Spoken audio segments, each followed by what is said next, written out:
बुलाई थी, अब क्या किया जाए? तुम सबने कहा था कि इस तरह से ढूंढेंगे तो एक न एक दिन मर जाएगा, मारा जाएगा मेरा काल है। वो बहन मेरी कह रही थी पूतना कि भैया चिंता मत कर, तेरे काल को मैं ठिकाने लगाऊंगी। बहन जी भी मारी गई, तृणावर्त मारा गया, अरिष्टासुर मारा गया, धेनुकासुर मारा गया, अगासुर मारा गया, केसी भी मारा गया, धेनुकासुर भी मारा गया। बोलो राधे राधे। सत्तासुर भी मारा गया। अब मैं क्या करूं? कौन है मेरा शत्रु, कैसे पता लगाऊं? देखो बुद्धिमान व्यक्ति वही है जो अपने शत्रु को ज्यादा दिन तक जीने न दे भाई। हाँ, लेकिन क्या करूं, पता ही नहीं चल पा रहा कौन है। सारे मंत्री बेचारे नीचे को सर किए बैठे हैं, अब क्या जवाब दें? सब कुछ करके देख लिया और काल को नहीं ढूंढ पाए। और ठीक समय पर नारद जी का आगमन हुआ। कंसा यथा भगवान नारदो देव दर्शन। जो नारद जी को देखा कंस तो गुरु जी की से तुरंत चरण वंदना किया। वाह गुरुदेव, ठीक समय पर आए। सरकार गुरुदेव आओ, बैठा करके स्वागत किया, चरण प्रक्षालन किया। नारद जी ने पूछ लिया, राजन आजकल तुम्हारा ये चेहरा उदास क्यों है? दोपहर के 12 बजे तुम लग रहा चेहरा तुम्हारा, क्या हुआ? इतना क्यों दुखी हो?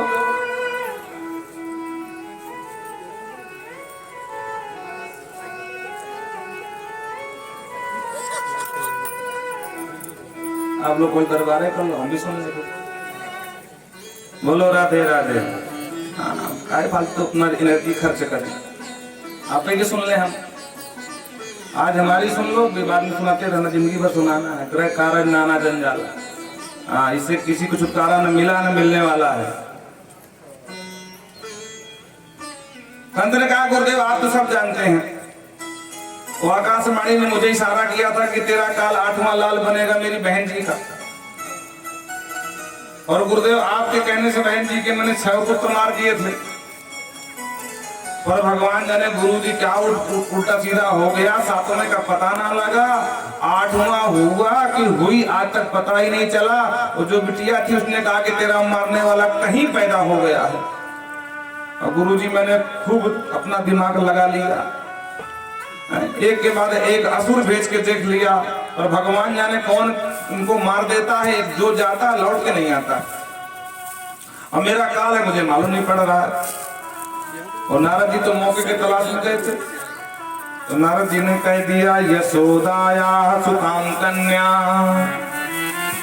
देवक्या कृष्ण में वचा।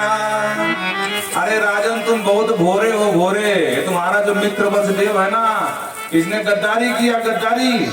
वैसे गुरु जी बोले यशोदायाम वा कन्या, जिस कन्या की तू बात कर रहा है, भले तुझे देवकी के जेल खाने से मिली हो, देवकी के हाथ में मिली हो, लेकिन वो यशोदा की बिटिया है। अरे गुरु जी क्या कह रहे हो? बोले सही कह रहा हूँ, तू बड़ा भोला है कंस, तुझे उल्लू बना गया तेरा मित्र। और देवक्याम कृष्ण में वचा, और जो आजकल तो नाम सुना होगा ना, कृष्ण कृष्ण कहते हैं नंद भवन में जो चल रहा है। बोले हाँ गुरुजी हाँ, अरे बड़ा बलवान है, मैंने सुना है कि उसने काली नान को भगा दिया मार के वृंदावन से। बोले हाँ वही देवक्याम, वही है देवकी का लाल जो तेरा बनेगा काल। अरे राम राम सत्यानाश हो मेरे इस वसुदेव का है। गुरुजी ये सब कैसे हुआ? अरे बुरे तुम तांड बट्टा मार खाते सोते रहे, और तुम्हारे जो ये पहरेदार है नंबर 1 के कामचोर, हाँ शाम होते ही मस्त खा पी करके सो जाते थे। अब रात में कौन आ रहा है कौन जा रहा है किसी को तो पता ही नहीं है। जन्म यही हुआ है। और ये लेकर के तलवार, बोले बाद में उसको मारूंगा, पहले अपनों को निपटाऊं मैं। ये बता कौन कौन था उस रात के पहरेदारी पर? अब गुरु जी सब कांपे बेचारे नौकर। नारद ने कहा इनको मारने से कुछ नहीं मिलने वाला है, फालतू में अपनी सेना का एक योद्धा कम कर लेगा। अरे पहले शत्रु को निपटा, बाद में देखना इनको, एक सब ऐसे ही आलसी हैं, खा खा के सब मोटे हो रहे हैं। ठीक कहा गुरुजी आपने, ये सब फ्री का खा करके मोटे हो रहे हैं, इनसे बाद में निपटूंगा, पहले उसे निपटूं। एक काम करो, इनको तो नहीं मारूंगा पर वसुदेव को और देवकी को जिंदा नहीं छोड़ूंगा। बोले जाओ वसुदेव देवकी को बंदी बनाओ और इनको मारो। नारद जी समझ गए कुछ ज्यादा ही जग गया क्या ये। बोलो राधे राधे। हाँ बहुत अच्छे होते हैं, नंबर 1 पे शौक कर। एक बार सो जाओ उनको हिलाते रहो, भैया उठो भैया उठो। हाँ क्या है, हाँ? बड़ी मुश्किल से जगते हैं। जब एक बार जग जाए कुंभकर्ण की तरह है तो कहते हैं हमको सेना की आवश्यकता नहीं, मैं अकेला जाऊंगा राम से लड़ने। बोलो राधे राधे। नारद जी ने कहा फालतू में सोच रहे हैं, दूसरा होने को दूसरा होने लगेगा। नारद जी ने कहा देख भैया, देवकी को मारने या वसुदेव को मारने से तुम्हारा काल मिलने वाला नहीं है।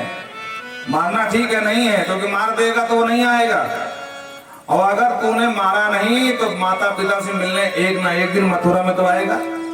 जब आए पट्ट से मार देना। वाह गुरुजी, आपने क्या युक्ति बताई। गुरुजी ने जैसा पढ़ाया चेला पढ़ ली। अब नारद जी तो भगवान के दास हैं, भगवान जो चाहते नारद जी वही करते हैं। नारद ना माने ना नहीं, रद माने रद। जिसकी बात को भगवान भी रद्द न कर सके वहां को नाम नारद। प्रेम से बोलो राधे राधे। नारम ज्ञानम ददाति इति नारदः। बोलो राधे राधे। जो सबको ज्ञान प्रदान करें वहां को नाम नारद। वो चाहे वाल्मीकि जी हो, चाहे व्यास जी महाराज हो, सबको ज्ञान तो नारद जी देते हैं। तो गुरु जी क्या करूं। बोले देखो मेले ठेला देखने का बच्चों को बहुत शौक होता है, कुछ ऐसा कुछ कर जिससे मेला ठेला का आयोजन करा, बच्चों को बुला ले। 2 भैया हैं और दोनों इसी वसुदेव के हैं। तो 7 माह का गर्भपात नहीं हुआ था। गुरुजी फिर क्या हुआ था। बोले वो जो देवी आई थी ना, उड़ करके चली गई थी आसमान में, वही देवी ने चमत्कार दिखाया। इधर का गर्भ से निकाल करके शिशु को रोहिणी गर्भ में पहुंचाया था। और जब पूरा समाचार कंस को मालूम पड़ा तो कंस के तो हाँ वो छुड़ गए भाई। वाह गुरुजी, अगर आप ना आते तो इस रहस्य पर्दा ही ना उठता। एक काम करो, कंस कहता है कि देवकी को मारो मत, लेकिन बंदी बना लो। बंदी बनाएंगे तो यही बेटा मिलने आएगा मेरे ही अंदर जेल खाने में, फिर बताऊंगा इसको। और भाग ले, कितना भागेगा तो आना तुझे ही पड़ेगा। बोलो राधे राधे। आदेश दिया, बहन बहनों को मुक्त कर दिया था, पुनः बंदी बना लिया, जेल खाने में डाल दिया। और एक सुंदर दिव्य मेले का आयोजन किया, बड़े बड़े पहलवानों को निमंत्रण दिया, मल्ल युद्ध का आयोजन किया। और जगह जगह चिट्ठी पत्री भेज करके सबको सूचना पहुंचाई, डिग्गी पिटवाया। सुनो सुनो भैया, मथुरा में अमुक दिन नंबर 1 को मेला लगने वाला है। और गजब गजब के पहलवान बुलायो मैंने। हाँ, खूब कुश्ती के दांव पेंच देखने को मिलेंगे। अब आजकल नंबर 1 के पहलवान को नाम सुन रखो है, कृष्ण और बलराम। वृंदावन की पावन धरा से वो भी पधारेंगे। तो जगह जगह महाराज पर्चे छपवा दिया, बंटवा दिया, डिग्गी बिटवा दिया। और इधर वृंदावन जाने के लिए सोच रहा किसको भेजूं किसको भेजूं। तो अक्रूर जी को पकड़ लिया, अक्रूर जी को बुलाया। गृहीत्वा पाणिना पाणिं ततो कूर्मुवाचः। हाथ में हाथ पकड़ करके आता, आओ मित्र बैठो, अपने सिंहासन पर बिठाता है। अक्रूर जी कहां पर गए, सीधे मुंह बात नहीं करता था आज तक। नंबर 1 का क्रूर राजा, अधर्मी, और ये मुझे हाथ पकड़ करके अपने सिंहासन पर बिठा रहा है। देखो खतरनाक व्यक्ति ज्यादा राम राम करने लगे ना तो सावधान हो जाना चाहिए।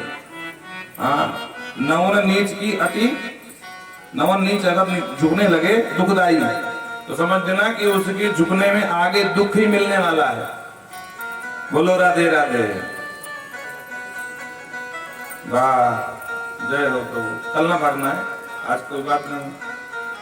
अब जैसे सर्प नीचे झुक करके तुम्हारे पैर की तरफ बढ़े तो मान लो प्रणाम नहीं कर रहा, दंश मारने वाला है।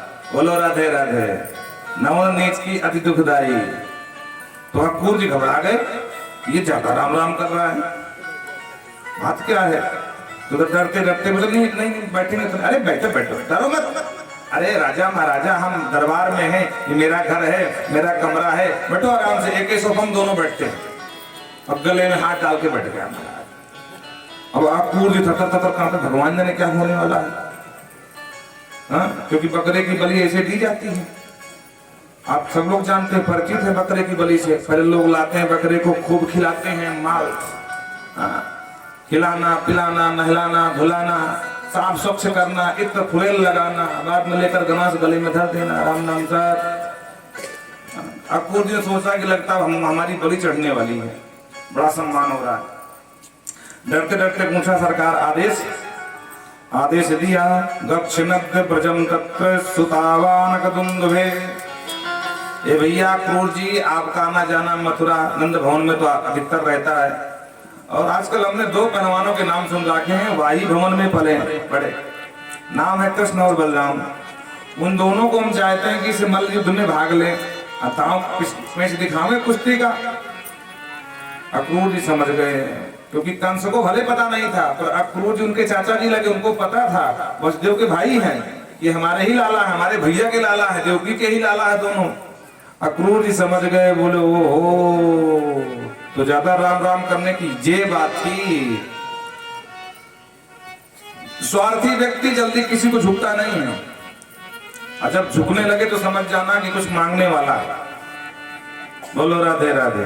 हाँ, अक्रूर जी स्पष्ट कह दिया, राजन व्यक्ति मनोरथ पालता है, पर सफल होगा कि विफल होगा ये युज्यते हर्ष शोकाभ्यम तथा आज्ञाम करो पूरा दैवाज्ञम। ये देवताओं के ऊपर निर्भर है कि सफल होगा कि विफल होगा। बाकी मैं आपकी करोती आज्ञाम करोती, जो आज्ञा दोगे सो करूंगा। ठीक है अक्रूर जी कल जाना, उन दोनों बच्चों को लेके आना। ठीक है। और प्रातः काल अक्रूर जी जगे महाराज। कंस ने बढ़िया सुंदर घोड़ों वाला रथ दिया जो तेज गति से भागे, और रथ में बैठ करके सायं बेला के समय महाराज वृंदावन में प्रवेश किया। और जैसे वृंदावन प्रवेश किया तो भगवान कृष्ण और बलराम दोनों भाई गोदोहन के लिए जा रहे थे। तो देख लिया, चाचा जी को प्रणाम किया, पूछ लिया चाचा जी आने का कारण। अक्रूर जी ने बताया कि वैसे तो निमंत्रण राजपत्र लेकर आया हूँ, निमंत्रण कार्ड राजा का, लेकिन आपको मारने की योजना है। बोले हो ये बात है चाचा जी, ये बात बाबा से और माँ से बिल्कुल ना बताना, नहीं तो वो भेजेंगे नहीं मुझे। ठीक है, नहीं बताएंगे। और लेकर के अंदर आए। नंद बाबा ने पूछा अरे अक्रूर आने का कारण, तो बताया कि मेला लगा है और हमने सोचा छोटे छोटे बच्चे हैं, थोड़ा लिवाल आए, मन बहल जाएगा। नंद बाबा ने कहा देख भाई अक्रूर, वहां जाना ठीक नहीं है। अरे जिस राज्य का राजा ही कुकर्मी हो, क्रूर हो, उस राज्य में बच्चों को नहीं भेजना चाहिए। पता नहीं कब बम ब्लास्ट होने लगी, इसलिए हम तो ना भेजे। यशोदा मैया दो टूक मना कर दिया। भगवान से पूछा, भगवान ने कहा नहीं बहुत जोर की इच्छा है माँ, हम तो मेला देखने जाए। अंत में माँ ने आदेश दे दिया। बाबा नंद ने बोले देख भाई अक्रूर, मैं भेजने वाला तो ना था, लेकिन अब लाला की छोरा की जिद है तो मैं मना भी ना करूं, लेकिन मैं संग ही रहूंगा। मैं भरोसा ना करूं तेरे ऊपर, मैं तो लाला के संग ही जाऊं। भगवान बोले हाँ ठीक है बाबा, तुम भी तैयार हो जाओ।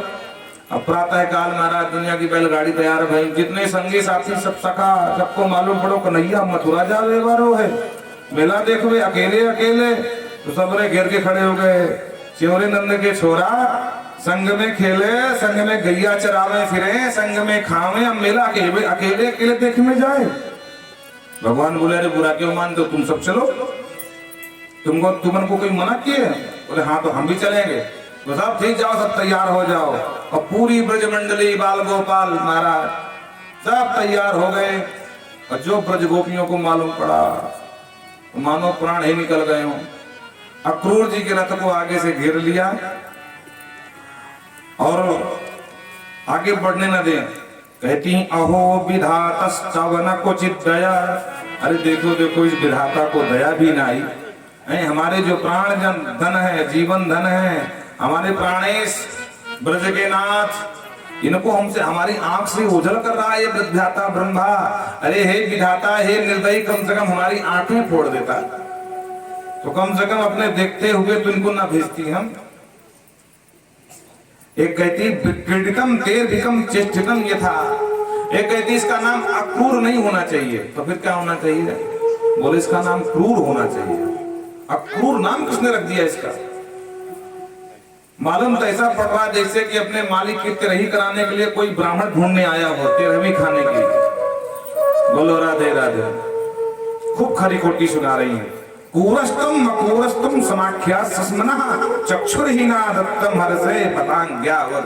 एक कहती मेरा बस चले तो इसकी दोनों आंखें खोल डालो, चक्षु को। हाँ, अंधा हो जाएगा तो लेके जा ही नहीं पाएगा। अब अक्रूर चुपचाप सुन रहे हैं, बेचारे थर थर थर कांप रहे, कहां फंस गए, किस चक्कर में। अक्रूर जी ने कहा सरकार आप ही संभालो इसमें। एक कहती है विसृज्य लज्जाम रुद्रदुष्म सुस्वरम। सुखदेव प्रभु कहते हैं विसर्ज लज्जा, आज लाज शर्म सबको एक किनारे कर दिया और खूब गला फाड़ फाड़ के रोने लगी। रुद्र सुस्वरु राजन, बार बार रो रही है कि हमारे प्राण धन को न ले जाओ, क्योंकि इनके बगैर हम रह नहीं पाएंगे, कभी नहीं है। भगवान को समझाने का प्रयास करते हैं, अरे गोपी में आज जाऊंगा, कल मेला घूम करके परसों आ जाऊंगा। अरे बावली मेरो तू ना चाहे कि मैं थोड़ा प्रसन्नता प्राप्त हो जाए मुझे। गोपी कहती वो सब ठीक, लेकिन हम तुमको न जाने दें। पता नहीं क्यों गोपियों का मन कह रहा था कि एक बार जाएंगे वापस नहीं आएंगे, इसलिए बार बार रो रही हैं और जाने नहीं दे रही हैं। लेकिन फिर भी विधि का विधान है, भगवान को जाना तो पड़ेगा। अरे हम दीवाने हम दीवाने हम दीवाने हैं तेरे गाना, हम दीवाने हम दीवाने हम दीवाने हैं तेरे, हम दीवाने हम दीवाने हम दीवाने हैं तेरे गाना, हम दीवाने हम दीवाने हम दीवाने हैं तेरे। जा रहे हो लौट के आना, देखो तुम हमको न भुलाना। जा रहे हो लौट के आना, देखो तुम हमको न भुलाना। हम तो तेरे भक्त पुराने हैं, हम दीवाने हम दीवाने हम दीवाने हैं तेरे गाना, हम दीवाने हम दीवाने हम दीवाने हैं तेरे जय हो।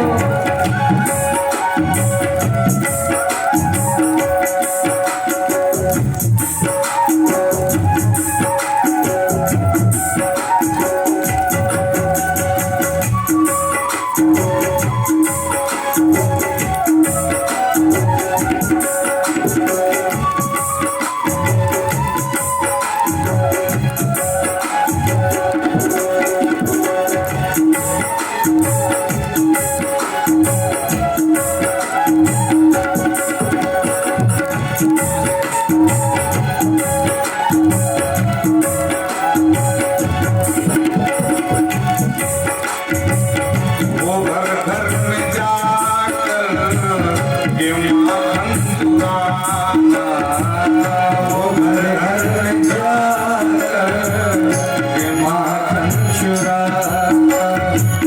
बहुत याद आएगा उस तेरा जमाना, बहुत याद आएगा उस तेरा जमाना। मैं तो रूठ जाऊं तो मुझको मनाना, मैं तो रूठ जाऊं तो मुझको मनाना।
अंतो गत्वा न चाहते हो भगवान को विदा करना पड़ा। भगवान पहुंचे और सबसे पहले धोबी से मुलाकात हुई। जब मथुरा में पहुंच गए, मथुरावासी जगह जगह स्वागत करने लगे महाराज, क्योंकि सब जान रहे थे कि इस सत्ता को उखाड़ फेंकने वाला आ गया, कंस को हटाने का काम यही करेंगे। तो भगवान का स्वागत करते हैं, कोई पुष्पहार भेंट करता है, कोई पान भेंट करता है, कोई प्रणाम ही कर लेता, सरकार जल्दी इस पापी को मारो। तब जाकर के ब्रजवासियों को मालूम पड़ा कि ये मामा जी का गांव है इसके। सबरे ग्वाला बोले वारे चौर नंद के छोरा, तू पहले ना बता सके कि मामा के गांव जा रहे हैं, हम तो ऐसे ही सामान से कपड़े पहन के आए गंवार बुआरिया बन करके। अब बोल तेरी भी नाक काटे, तेरे मामा की भी नाक काटे, हम जब उनको देख करके नेक्स्ट अच्छे कपड़े पहन करके आते। बोलो राधे राधे। मधुमंगल बोले भैया मेरी तो ये बगलबंदी 1 महीने से धुली ही नहीं गई, इतनी गंदी सी है। अब ये रिश्तेदारी निकल गई तो मैं क्या करूंगा? कन्हैया पहले बताए हो ना। भगवान बोले चिंता मत करो, हम व्यवस्था करें, मामा का गांव तो हमारी जवाबदारी। बोलो राधे राधे। तो सामने से एक धोबी महाराज कंस के कपड़े धुलता था, प्रेस करता था स्त्री, वो लेकर के कपड़े सामने चला रहा था। भगवान ने देखा, बोले अच्छा मौका है, मारो चौका। तो पास में पहुंचकर बोलते हैं मामा जी राम राम। और वो धोबी पहली बार देखा कन्हैया को, कहता तू कौन है भाई? मेरा भांजा। कहाँ से कैसा लगा भांजा जरा बता। बोले बात ये है मामा जी कि मामा के गांव के सबरे मामा लागे और यहाँ के जो महाराज कंस है वो हमारे मामा लगे, हम उनके भांजे। बोले ओ हो तो तू ही है काला काला मुरली वाला नंद का छोरा? बोले हाँ मामा जी आपने ठीक पहचाना। बोले दोबारा मामा जी मत बोलना, गंवार ग्वारिये, तुम्हारी औकात कैसे होगी हमसे अपना संबंध जोड़ रहे हो? अरे तेरा यहाँ कोई मामा वामा नहीं है और तुझे पता नहीं तुझे क्यों बुलाया गया है। बात यह है कि उल्लू बना करके तुझे मारने की योजना है। भगवान बोले सो होगी जो देखी जाएगी मामा जी, पहले तुम हमारी सुन लो। बोले फिर तू मामा बोला? अरे गंवार ग्वारिये, कंटका कीड़ मार्गों में जंगल में भटकने वाले, गैया और बछड़ों के साथ संग रहने वाले, तेरे तू गंवार, तेरे संगी साथी सब गंवार। अरे मैं महाराज कंस का धोबी हूँ और देख इसमें कपड़े महाराज कंस के।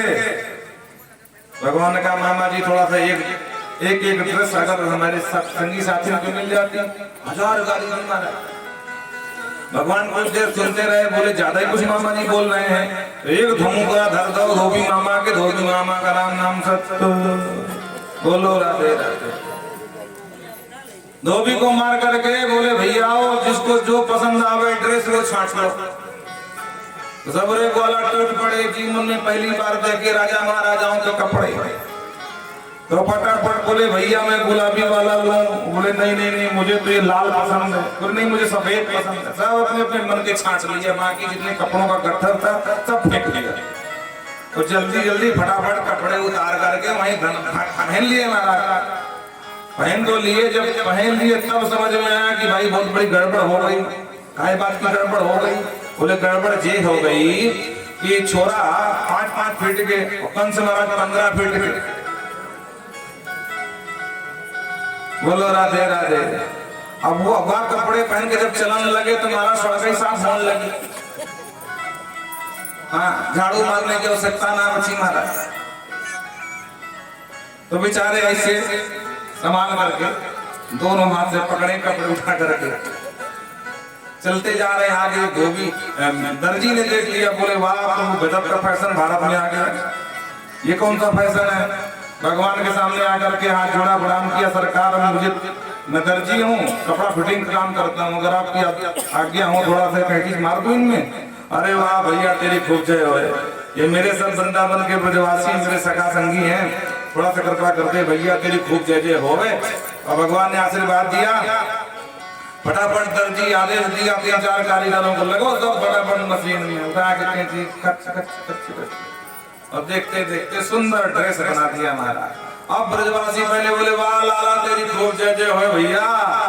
भगवान बोले कछु कसर तो ना है? बोले लाला कसर कपड़ा तो कूड़ हो गए, लेकिन एक कसर है, हम ब्रजवासियों के गले में जब तक पुष्प हार न लटके ना, पुण्य शोभा में थोड़ी कमी है जाए। भगवान बोले कछु बात ना है, आगे जब देखते हैं तो सामने से एक माली चले जा रहे। भगवान ने कहा मामा जी राम राम। माली जानता था, प्रणाम किया। सरकार आदेश, बोले मेरे ब्रजवासी हैं, इस सब की बड़ी इच्छा है माला पहनने की, सरकार आपके लिए है, उतार करके हमने दे दिया, माला पहन लिए। भगवान बोले कहो ब्रजवासी अब कछु दिक्कत तो ना है? बोला बस नेक कमी और पूरी कर दे। अब क्या कमी बढ़ गई भाई? बोले लाला बात ये तू सब जाने, नंद को छोरा है, हम सब को संगी साथी है, ब्रजवासियों के मस्तक पर जब तक थापक थकुआ चंदन न पुतो है ना, तो नेक सब ब्रजवासी दूर से देखने में ना लगे तो चंदन और मिल जाते हैं। भगवान बोले जय बात है, कोई बात की चिंता ना है, अभी व्यवस्था करते हैं। तो सामने से 3 जगह से टेढ़ी कुब्जा चली आ रही थी। भगवान ने जो देखा बोले वाह क्या चाल है। भगवान कहते हैं गजगामिनी अरे भामिनी। अब बोलो 3 जगह से टेढ़ी मटक मटक के चल रही है, और उसको कह रहे अरे गजगामिनी, गजमानी हथनी, हाथी जैसे मस्त चलने वाली। तो ऐसा संबोधन उस बिचारी ने पहली बार सुना। अब बोलो आप लोग विचार करो, करें अरे गजगामिनी, हथनी की चाल जैसी चलने वाली है, और 3 जगह से टेढ़ी तिरछा है, वो मटक मटक के चलती से उछल उछल के। भगवान का कहने का काम नहीं, उसको बड़ा अटपटा लगा, तो बड़े वैसे देखने घूम करके, और जो भगवान को देखा, भगवान की सुंदरता पर मोहित हो गई, सब भूल गई महाराज, मुंह खुला का खुला ऐसे करके देख रहे। भगवान कहे देवी जी, तब ध्यान हाँ जी जी प्रभु जी सरकार, जी सरकार कहाँ जा रही हो? सरकार मुझे कुब्जा के नाम से जानते हैं, और मैं महाराज कंस की दासी हूँ, चंदन लेपन करने का काम करती हूँ, मेरा चंदन बहुत पसंद है महाराज भोजराज कंस को। ओहो देवी जी बड़ी सुंदर बात है, थोड़ा दिखाओ जरा उंगली में लेकर। हाँ देवी जी तुम्हारे चंदन में सुगंध जोरदार है और शीतल भी खूब है। देवी जी अगर आज्ञा हो तो थोड़ा थोड़ा प्रसाद रूप में हम सब। अरे सरकार आप ही कहा ले लो, मैं दूसरा घिस करके महाराज कंस को दे आऊंगी। तो ठीक है देवी जी, पूरी कटोरी हाथ में ले ली महाराज। अब बोले ले ब्रजवासियों लगाओ जिसको जितना लगाना। अब ब्रजवासी मराठा पत्थर हुआ या नाक तक जब तक न पोते तब तक ब्रजवासियों को संतुष्टि ना मिले भाई। हाँ तो माथा तो पूरा रंगीन हो, ये नाक तक यहाँ तक ऐसे करके ऐसे, और गाल में ऐसा पत्थर हुआ। भगवान बोले कहा ब्रजवासियों अब कमी पूरी हो गई। बोले लाला अब लग रहे सच्चे पक्के ब्रजवासी। भगवान बोले देवी जी अब तुम्हारा चंदन तो खत्म, कोई बात नहीं सरकार दूसरा घिस लूंगी। बलदाऊ भैया कहते हैं लाला जब बेचारी कंस के दरबार जा रही थी, चंदन लेके जाती, महाराज से कछु इनाम पाती, और तूने तो बस फ्री का चंदन घिस दो चंदन। अरे लिया दिया कुछ नहीं, फालतू में चंदन ले लिया। बेचारी दीनहीन है, 3 जगह से कुब्जा है, टेढ़ी है, और ऐसे व्यक्ति का काम करने वाले कैसे नहीं फ्री में लेना चाहिए, कछु दे दे। बोले लाला भगवान बोले दाऊ दादा चिंता मत करो, हम या को वह इनाम देंगे जो दुनिया में अब तक काऊ ना दी हो। अच्छा लाला तो कहा देगा। तो लेकर कटोरी पहुंचे, बोले देवी जी पकड़ो कटोरी, बोलो राधे राधे। और जैसे समीप पहुंच गए तो दाहिने पैर के अंगूठे से देवी जी के दाहिने पैर का ही अंगूठा दबा लिया, और दाहिना हाथ थोड़ी में लगा लिया। दाऊ दादा देखे बोले भैया कहिए गजब मत कर भैया, परदेश की बात है, मथुरा है, वृंदावन ना है, बहुत मारे जाओ, बहुत पिटोगे यहाँ। भगवान बोले दाऊ दादा चिंता मत करो, तुमने समूह उधर घुमा लो, बस देखो कमाल हमारा। दाऊ दादा बोले कन्हैया तेरी लीला तू ही जान भैया, बस पिटना पिटाना नहीं। और एक झटका जो मारा, भगवान प्रसन्नो भगवान उपजा विद्या रुचिराना। तो 3 जगह से टेढ़ी थी, रुचिर हो गई, बड़ी सुंदर हो गई। जो ऊपर निकला था अपने आप गाया छो मनता, बोलो राधे।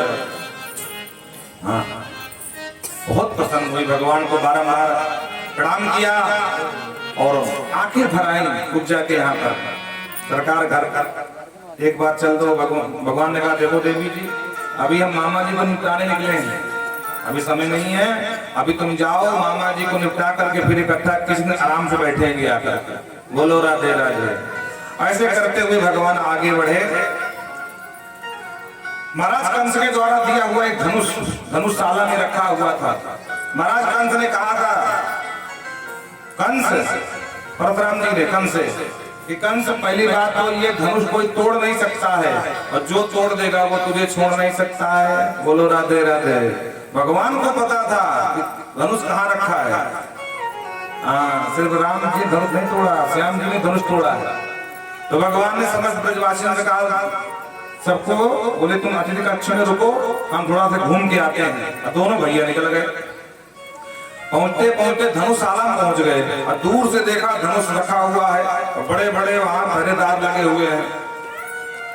भगवान छोटे से भगवान 10 वर्ष के भगवान अंदर पहुंचे। भगवान ने कहा दाऊ दादा, धनुष बहुत जोरदार मालूम पड़े, अगर तुम्हारी इच्छा हो तो उठा लो एक बार, चढ़ा लो कंचा।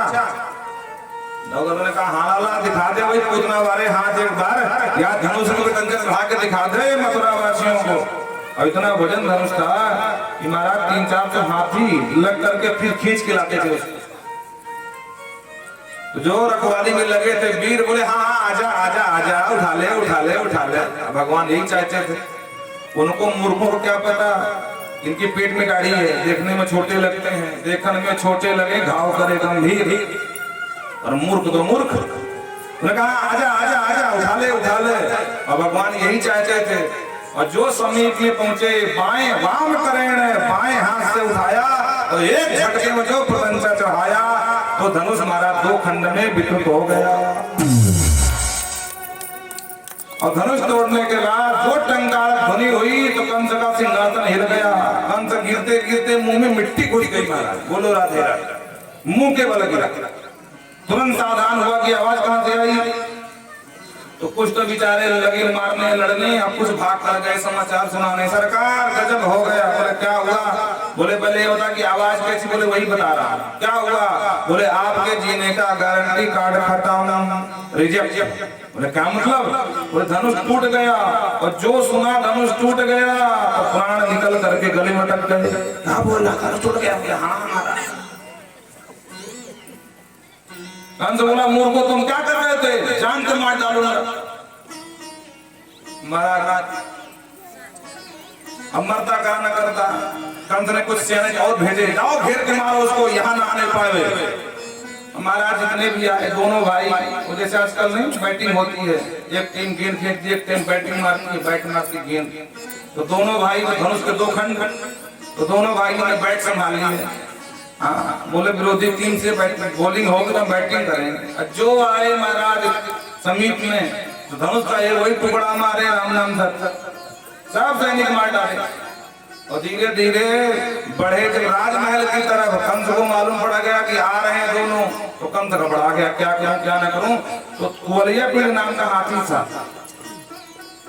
जिसको कहते हैं 10,000 हाथियों का बल रखने वाला था। रात भर मदिरा पिलाई थी भगवान को मारने के लिए ही। मुख्य द्वार पर लगा दिया और उससे कहा द्वार से कि जब दिखाई पड़े एक अंकुश मारना, सीधे बस डबल कर कुचल कर। उसने कहा जो आज्ञा। भगवान को जो देखा उस हतवाल ने तो अपने कंस को, हाथी को एक अंकुश मारा और हाथी पगला गया महाराज। भगवान की तरफ बढ़ा। भगवान ने पहले सावधान किया, एक कुंजरम जम साधनम, अपने कुंजर को संभाले, हाथी को नहीं ऐसी मौत मारेंगे कि यमराज के घर ही पहुंचेंगे सीधे। पर वो जो नहीं माना तो भगवान ने पागल हुए हाथी को उछल करके दोनों दांत पकड़ करके हिला कर पटक दिया। इस तरह से कोलिया पीड़ का मर्दन कर दिया। बोल कोलिया पीड़ मर्दन भगवान की जय। भगवान ने कहा दाऊ दादा, जब दरवाजे पर अंदर का ना होगा। एक काम करते हैं, एक बेड पे काम ना चले, दो दो बेड संभाले। मतलब हाथी के दोनों दांत निकल आए थे तो धनुष के भी एक खंड, एक हाथी का खंड, दोनों भाई दो दो पकड़ करके ऐसे अंदर घुसे। और जैसे अंदर घुसे तो महाराज चारों मुष्टक कूट सल तोसल ये पांचों मिलकर के भगवान से कुश्ती ललकारा। भगवान ने सबको उठा उठा के पटका, कुछ को बलराम जी ने पटका, अंत में सबको परास्त कर दिया। सिंहासन पर बैठे हुए कंस को उठा करके पटक दिया, सीने पर एक हाथ मार दिया। तो गोविंदाय नमो नमः। बोल कंसवर्धन भगवान की। कंस के 8 भाई और थे, दौड़ करके आए भाई का बदला लेने के लिए। बलराम जी ने अकेले 8 को निपटा दिया। कंस की जो पत्नियां थी जरासंध की पुत्रियां थी, नाम था अष्टि और प्राप्ति। दोनों अपने पिता के यहाँ गई और अपने वैधव्य का कारण भगवान को बताया। इसीलिए जरासंध ने भगवान के ऊपर 17 बार आक्रमण किया। भगवान ने इधर सबसे पहले अपने नाना जी को बंदी से मुक्त किया, फिर माता पिता के पास गए, माता पिता को मुक्त किया और नाना जी को पुनः राजा बना दिया। उग्रसेन महाराज को स्वयं राजा नहीं बने हैं, राजगद्दी में नाना जी को बिठाया और नाना जी ने कहा कि अब बच्चों को संस्कार हो जाना चाहिए। जिन्हों संस्कार कहाँ होगा तो संदीपन गुरु जी के यहाँ भेजा। कुछ दिन वहां पढ़े, जब चलने लगे तो गुरु जी का बेटा जो मर गया था उसको यमराज के यहाँ से वापस ला करके गुरु जी को दिया गुरदक्षिणा में और वापस मथुरा में आए। बोलबा के बिहारी सरकार की जय। और सबसे पहले जब 18वें आक्रमण में काल यवन के साथ आ गया, ये जरासंध तो भगवान भाग करके गए और मुचकुंद महाराज जहाँ सो रहे थे वहीं पर मुचकुंद महाराज को पीताम्बर उड़ा दिया। ये पागल समझा कि भगवान ही सोने का नाटक कर रहे हैं तो मुचकुंद को लात मार दी। मुचकुंद महाराज जग गए और जग गए तो ये भस्म हो गया। और इस तरह से भगवान ने द्वारिका मथुरा को छोड़ करके द्वारिका बसाया, द्वारिका में जाकर निवास लिया। सबसे पहले आनंद देश की राजकुमारी महाराज रेवती की पुत्री रेवती का विवाह बलराम जी के साथ हुआ और भीष्मकपुर की राजकुमारी महारानी रुक्मणी का विवाह द्वारकाधीश सरकार से ठाकुर जी के साथ हुआ। आइए आपको अब रुक्मणी विवाह का जो झांकी वो दिखाते हैं, क्योंकि हमको कहा गया था कि आप 4:30 बंद करना।